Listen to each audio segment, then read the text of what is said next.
Though the Midwest is often considered a climate haven, we are still vulnerable to one universal thing: contaminated air.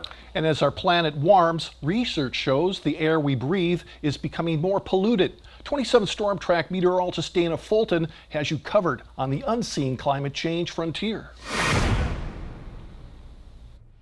IQ Air recently revealed troubling details about the world's most polluted cities. Beloit was found to be the most polluted regional city with respect to air pollution of any city in the U.S. Poor air quality poses a major threat to our economy and our health. And it's a personal thing too. One of my daughter's good friends was just diagnosed with asthma. Air pollution makes those exacerbates those symptoms, exacerbates the severity of the disease. Here's how. A warming climate will lead to more airborne pollutants, like ozone concentrations at the surface and more frequent destructive wildfires.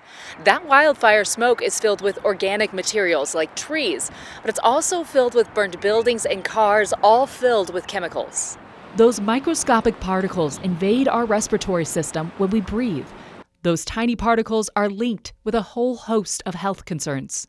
Everything from heart disease to elevated cancer risk and stroke risk.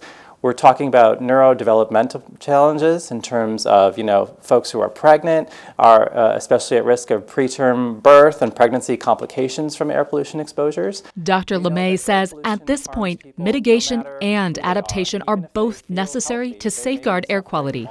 Key initiatives include slashing greenhouse gas emissions through renewable energy sources, cleaner transportation solutions, and policy changes that directly target clean air improvement. This is not something that's going to hurt people only in 50 or 100 years. This is very much harming Wisconsinites and costing them in terms of health-related expenditures right here, right now. And better monitoring. Does Beloit really have the most polluted air in the country? I would almost argue that maybe we don't. It's other communities aren't monitoring and they don't have any gauge on what's in the air that they're breathing. Air that might be invisible, but the consequences of inaction are not.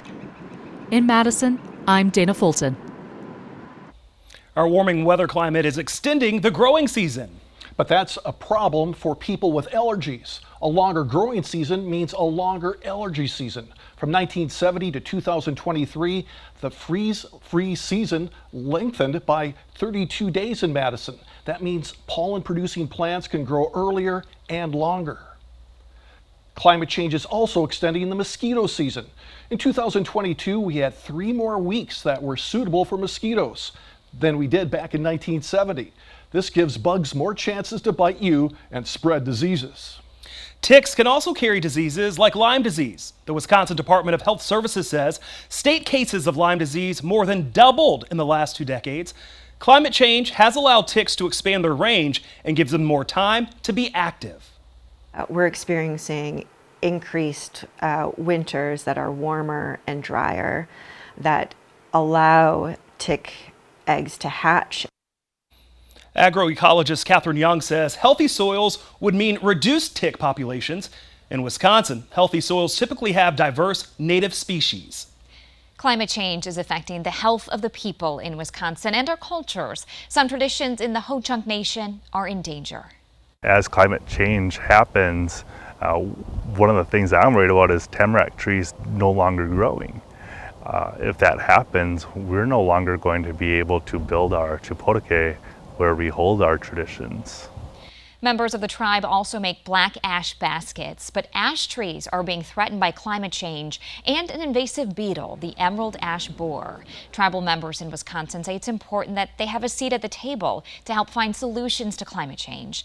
That's echoed in the 2021 report by the Wisconsin Initiative on Climate Change Impacts, which said everyone must be involved in the conversation, especially Indigenous populations, people of color, and people with low incomes. Major change can't happen without support from the state legislature. The action advocates say is needed for Wisconsin to develop more climate change solutions.